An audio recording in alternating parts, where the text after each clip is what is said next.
இறைவாக்கினர் எசாயா நூலிலிருந்து வாசகம். தீவு நாட்டினரே, எனக்கு செவி கொடுங்கள். தொலைவாழ் மக்களினங்களே, கவனியுங்கள். கருப்பையில் இருக்கும்போதே ஆண்டவர் என்னை அழைத்தார். என் தாயின் வயிற்றில் உருவாகும் போதே என் பெயர் சொல்லி கூப்பிட்டார். என் வாயை கூரான வாள் போன்று ஆக்கினார். தம் கையின் நிழலால் என்னை பாதுகாத்தார்.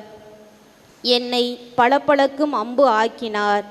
தம் அம்பரா தூணியில் என்னை மறைத்து கொண்டார்.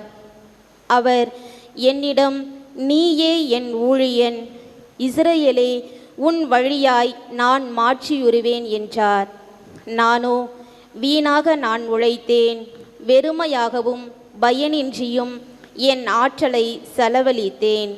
ஆயினும் எனக்குரிய நீதி ஆண்டவரிடம் உள்ளது. என் பணிக்கான பரிசு என் கடவுளிடம் இருக்கின்றது என்றேன். யாக்கோபை தம்மிடம் கொண்டு வரவும், சிதறுண்ட இஸ்ரவேலை ஒன்று திரட்டவும் கருப்பையில் இருந்தே ஆண்டவர் என்னை தம் ஊழியனாக உருவாக்கினார். ஆண்டவர் பார்வையில் நான் மதிப்பு பெற்றவன். என் கடவுளே என் ஆற்றல்.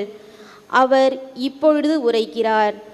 அவர் கூறுவது, யாக்கோபின் குலங்களை நிலைநிறுத்துவதற்கும் இஸ்ரவேலில் காக்கப்பட்டோரை திருப்பி கொணர்வதற்கும் நீ என் ஊழியனாக இருப்பது எளிதன்றோ?